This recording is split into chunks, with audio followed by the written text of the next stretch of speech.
14 दिन के बजाय 30 दिन का रिमांड, अदालत की इजाजत से जिस्मानी रिमांड में 90 दिन का इजाफा, किसी भी शख्स को वादा माफ गवाह बनाने का इख्तियार चेयरमैन नैब के सुपुर्द, किसी को फायदा पहुंचाने के लिए तहाइफ लेना जुर्म करार, तफ्तीश में अदम ताउन पर गिरफ्तारी के वारंट निकालने का इख्तियार। नैब सिर्फ इल्जाम लगाकर रेफरेंस फाइल करेगा। मुल्जिम को अपनी बेगुनाही खुद साबित करनी होगी। मुल्जिम अपने खिलाफ किसी इंक्वायरी को अदालत में चैलेंज नहीं कर सकेगा। नैब कानून में 1 साल के दौरान दूसरी बार तरमीम बहुत से सवालात पैदा कर रही है।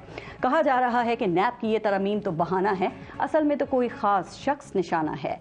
यही पीडीएम के रहनुमा थे जो जेलों में थे, तो नैब को सियासी इंजीनियरिंग का टूल कहते थे, सियासी इंतकाम का जरिया कहते थे, काला कानून कहते थे। जब इख्तिदार में आए तो सबसे पहला काम नैब के कानून में तरमीम करने का किया। नैब के कानून में से कानून नाम की चीज तक खत्म कर दी गई। इस कानून के दांत नहीं निकाले गए बल्कि तोड़ दिए गए।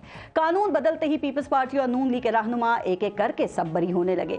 50 करोड़ से कम की करप्शन न रही। इन तरमीम के बाद ये कहा गया कि नैब तरमीम तो एक बहाना है, असल में तो खुद को बचाना है, मुकदमात से फायदा पहुंचाना है और नैब ही निशाना है। फिर नैब के कानून में तब्दीली के बाद करप्शन पकड़ने वाले जाल के सुराख इतने बड़े हो गए कि बड़ी बड़ी मछलियां आसानी से गुजर गई।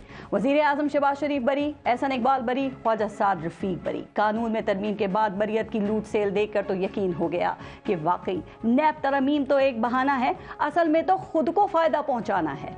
कहा जा रहा है कि खुद को फायदा पहुंचाने के बाद किसी को नुकसान पहुंचाने के लिए एक बार फिर कानून तब्दील किया गया है। इस बार कौमी असेंबली का चलता इजलास मुलतवी करके रात के अंधेरे में सदाती ऑर्डिनेंस के जरिए नैब कानून में तरमीम कर दी गई हैं।